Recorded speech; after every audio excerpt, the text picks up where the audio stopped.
Well, welcome back. I'm joined now by the editors of the new anthology, Poetry for the Many, but a rather unlikely anthologist, former Labour leader Jeremy Corbyn and former Unite General Secretary Len McCluskey. Well, welcome to both of you. I certainly wasn't expecting you to grace my studio, so thank you for coming in. Right, Jeremy, let me start with you. You were at this march on Saturday and you were speaking there. And as you know, it was a controversial march. From my point, I think a lot of people there are there for the right reasons. They're there because they genuinely believe that they want to have a ceasefire in Gaza and stop more people being killed. I understand that. But there are people there, and we've seen all the images all over social media, who are blatant anti-Semites and in some cases blatantly supporting Hamas. What do you feel about that? Well, they weren't taking part in the march that was organised by Piers and Stop the War. Well, they were there. Well, they've been. I've seen the images. The equivalent of the crowd of 10 Cup finals came to London on Saturday to march for peace in Gaza because they're appalled at what's happening there. And there were people there who wanted a ceasefire.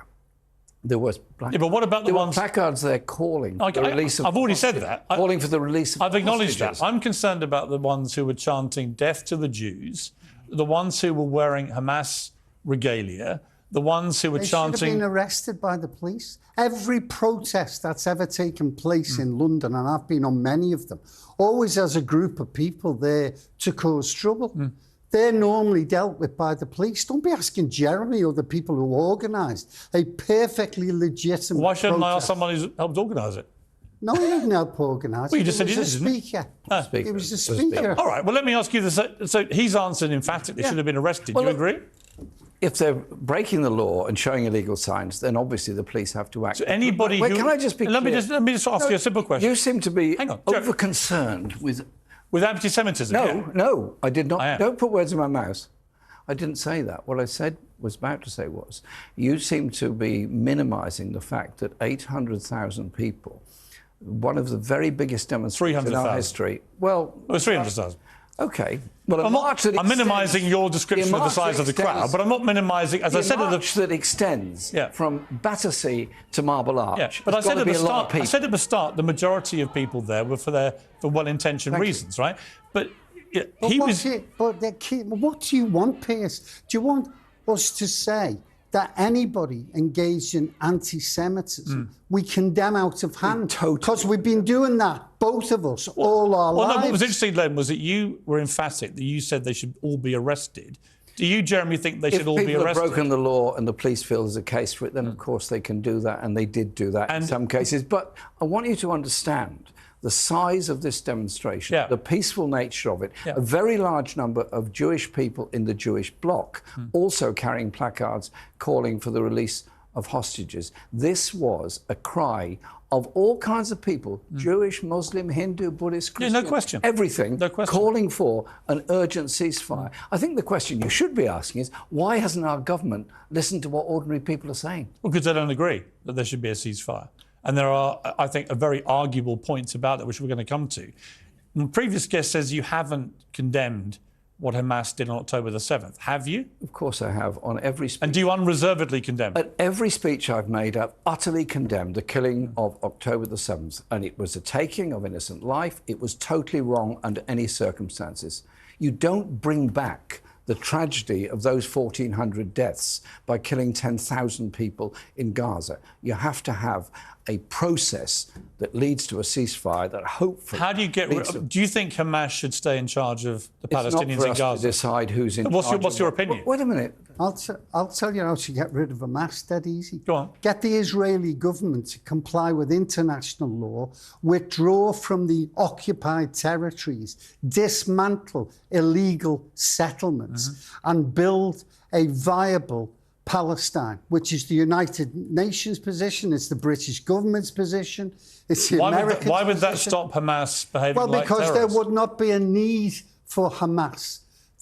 But what justifies what they did on October the 7th? Nothing justifies it. It was disgraceful. They're a bunch of medieval barbarians. It was disgraceful. Yeah, but they're not going to listen to any reason. It's interesting. Their charter is a nihilistic view of Israel and getting rid of them. It's interesting that you always have on the screens, like many other media, the war between Israel and Hamas. It's not a war between Israel and Hamas. It is. It's between Israel and the Palestinian people. No, but it's not, though. Thousands and thousands. So you agree with thousands of people, women and children, being killed? No, I don't agree with 1,500 being killed on October the 7th. Neither do I. But I do agree. Let me explain what I do agree with. Can I put something Let me explain to you. Can I put something to you? Let me just clarify my position. It might be helpful. Because I've had lots of pro-Palestinian guests on this show, as you may or may not be aware. And you've been very good on But I've tried to be very fair, but I've been consistent about my own opinion.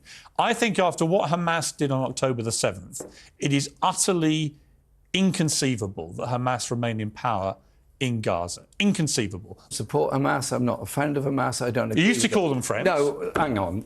We did. Karen, let's get this clear. We did say that you were friendly. Piers, can you hang on a second? Let me just... Is that not true? Can I say something very clearly to you, which I've said many times, and I said it on Andrew Marr 2 weeks ago. 10 years ago, I was in a private meeting in the House of Commons with a number of people who were representative of different Palestinian groups.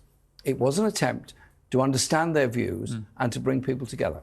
For a short time, a person who was related to Hamas left the room. And I said, in a collegiate, a friendly and appropriate way, as you would at any meeting, where's our friend from Hamas gone? Right. That's all I said. And that... So you called Hamas friends? No. Oh, come on. Oh, come on. Piers. You just admitted it. How many times have you sat in a meeting and called somebody a friend? I wouldn't say my friends from the IRA. I wouldn't say my friend from ISIS. I wouldn't say my friend from Al Qaeda. Look, you said my friend from Hamas. No, you might have changed, Jeremy. You might have changed your mind. No, Piers, which you're perfectly entitled to do. Piers, and my understanding is you do now regret what you said. You are obsessed with tittle-tattle of politics. Of something that happens 10 years ago. Why don't you instead concentrate on this? You think people supporting Hamas is tittle-tattle? Let me finish. Give me a chance. Really? Yeah, give me a chance. Let me finish.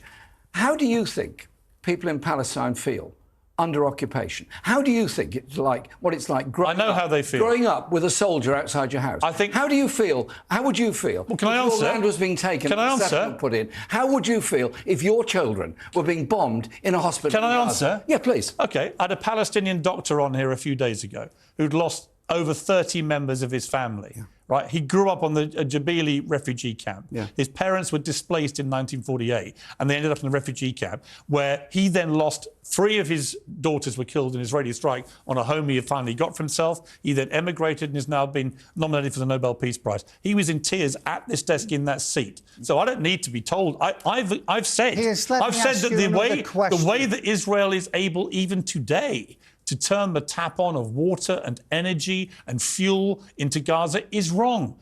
Palestinians should have the same human rights as people in Israel. Exactly. I'm unequivocal about that. But I'm also unequivocal in my head that Hamas has to go. And so the question for you, Len, and for you, Jeremy, but the question is, if Israel doesn't do it like they're doing it, how do they get rid of Hamas? I just give you the answer. A terror group.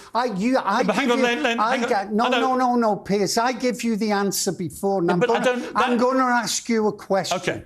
Do you condemn the Israeli government for the occupied settlements that are growing and have been growing for decades and are against international law? Do you condemn that? Yes.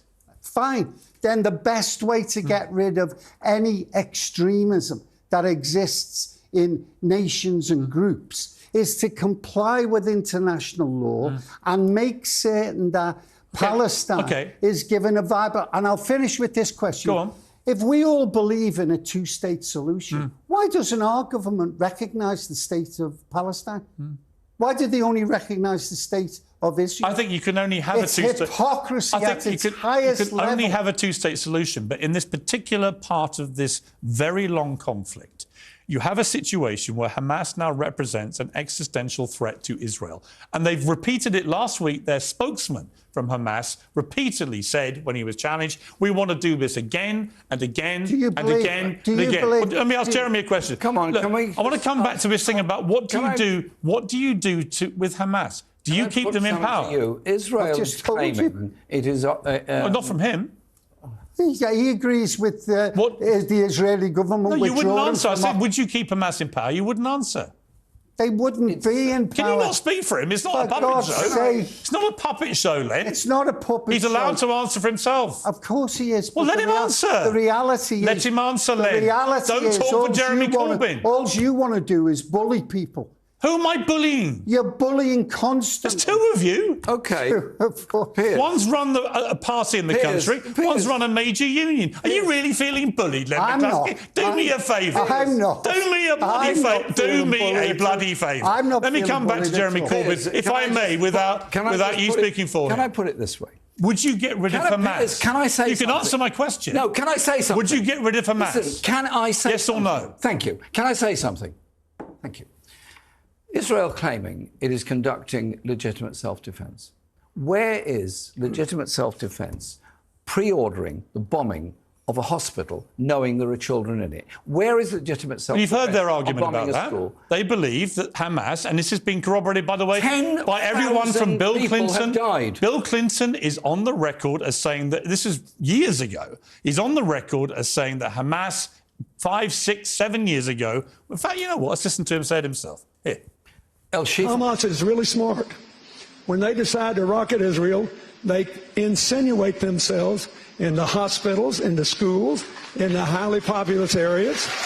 I killed myself to give the Palestinians a state. I had a deal they turned down that would have given them all of Gaza, all of Gaza, between 96 and 97% of the West Bank, compensating land in Israel. So, two things then. We'll come to the second part in a moment. But he's crystal clear, Bill Clinton, in 2016. He was president of the United States for 2 terms, right? That Hamas were using hospitals, schools, mosques and others deliberately. And they don't care about Palestinian lives. They don't care about them. They knew when they did what they did on October the 7th, there was going to be a massive reaction by Israel. They knew thousands of innocent Palestinians would die. They don't care about their people. So my question for you, Jeremy, which you haven't answered, Jeremy, there are and I want you to answer. Dead already. I know. How many more are there going to be before this is over? How many more wholly innocent Palestinian children are going to be killed because of Israeli military policy? Answer my question. A ceasefire means a ceasefire. That's why we're calling they are not on both sides. Right. Would you have said ceasefire, as this is the Israeli argument back at you, would you have said ceasefire to the Allied forces in World War II against the Nazis when they went after cities like Dresden and killed tens of thousands of people in one night? Would you have said ceasefire, or would you have said you keep going until you finish and defeat the enemy? That's their argument, that they're at war with a group that wants to remove Israel completely and kill every Jew they can get their hands on. Now, I've asked you repeatedly... Without wishing to rehearse everything in the Second World War, I think military targets should be industrial and military targets. Right, but a lot of German... homes and hospitals. As you know, a lot of German civilians died in the process of taking on the Nazis. So my question again, and just answer this question... Would you keep Hamas in power? It's not up to you. What's your opinion? No, hang on a minute. You're expressing plenty of other opinions, aren't you? Piers, can you calm down a minute? Can I ask you a question? You know, I'm sorry. Calm down a minute. If you think Hamas should stay in power, say so. Can I ask you a question? Well, I wanted to answer the question. Can I ask you? No, he can answer it. Can I ask you a question? It's not a puppet show, Len. Can I ask you? Why won't you say Hamas should go? You are a very strange form of interviewing. Am I? Where you interrupt, shout and abuse your guest. Well, you refuse to answer my question, and he keeps trying to answer it for you. No, I'm going to ask you a question. No, I'm not going to ask me a question, Len. It's not your show, it's mine. And I keep asking you the same question. Would you keep Hamas in power? What I said was there has to be a ceasefire. A ceasefire has to be both sides. That ceasefire will then hopefully develop into a longer-term peace. Well, you think Israel can do... Hang on a minute. You think Israel can do peace with Hamas? Israel has been talking to Hamas for 20 years. You think they can do peace with them after October the 7th? They've been listen, October the 7th was abominable and appalling. That we're agreeing. And you think Israel can do peace with people that did that? I managed to get 2 sentences in between... Because you won't answer my question. Look... If you want to have a discussion, fine. Answer my question. If you want to just shout at me, that's your prerogative, your TV, your show. Should Hamas stay in power? Listen, what I said was a ceasefire means a ceasefire. It means both sides have to cease fire. Yeah. It means you then... No, you said that. Should Hamas stay in power? It's actually Are you done yet? It's actually a critical question. Are you done yet? It's a critical question. Are you done yet? No, it's the question. Are you done yet? Should they stay in power? Are you done yet? This country says they're a terror group. Do you agree? And should they stay in power? Listen, I do not approve, support, or welcome Hamas. Are they a terror group? Everybody knows what they are. Are they a terror group? Look, Piers, can you say it? Piers, can we have a discussion? Can you say it? Can we have a discussion? Can you call them a terror group? Jeremy, can we have a discussion? Can you call them a terror group? Is it possible to have a rational discussion? Are you prepared to call Hamas a terror group? Is it possible to have a rational discussion with you? Is it possible? Come on, answer that question. You can't, can you? You answer it. No, it's my show. You answer my question. Well, are Hamas a terror group? Listen, can I... Are they a terror group? Piers, can I speak? Answer the question. Can I speak? Are they a terror group? Piers, no, no. If you let me speak, are they a terror group? If you'll let me speak, I'll say something. Go on then. A ceasefire means both sides. You said that. Are they a terror group? Listen, I said that because are they a terror group? Part of the process. Are they a terror group? Can we go? Why can't you say it? Piers, can we go through what ought to be happening? Just answer my question. Why do you think are Hamas a terror group in the world are calling for a ceasefire? Are Hamas a terror group? Come on, answer that. Answer me. No, it's not your show. You've got so many opinions. Why should I answer yours when you won't answer mine? Why do you give out your opinions all day and every day? Are Hamas? You don't like it when somebody pushes it back on you. Are Hamas a terror group? Yes or no? You won't like it when somebody pushes back on you.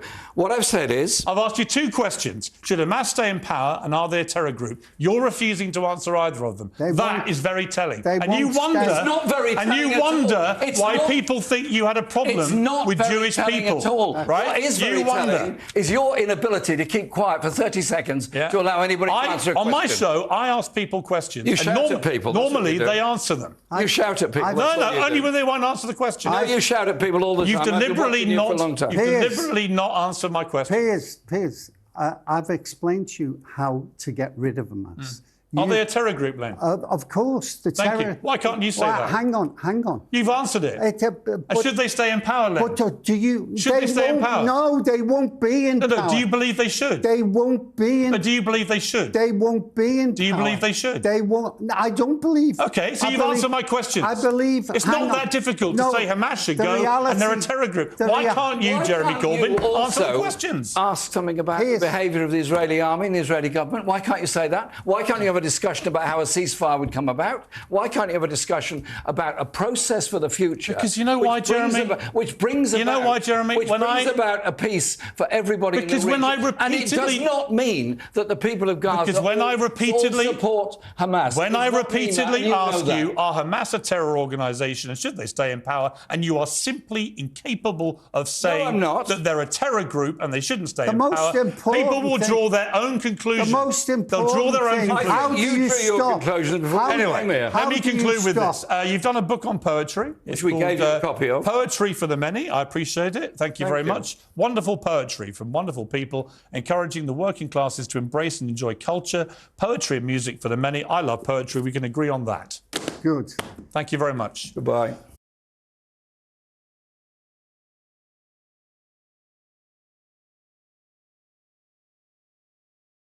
Here are 5 tips for living happily. 1. Practice gratitude. Take a moment each day to appreciate the good things in your life. Being thankful for what you have can boost your happiness. 2. Surround yourself with positive people. Spend time with friends and family who uplift you. Positive relationships can bring joy and support to your life. 3. Take care of your health. Exercise regularly, eat nutritious meals, and get enough sleep. A healthy body can lead to a healthy mind and better emotional well-being. 4. Set achievable goals. Have realistic goals and work towards achieving them step by step. Accomplishing personal goals can boost your confidence and happiness. 5. Think positive thoughts. Try to have a positive outlook on life. Avoid dwelling on negative events and focus on learning from challenges. Positive thinking can improve your mood and overall perspective. Remember, happiness often comes from how you view the world and your attitude towards life. By nurturing positive thoughts and healthy relationships, you can increase your happiness and find more satisfaction in your daily life.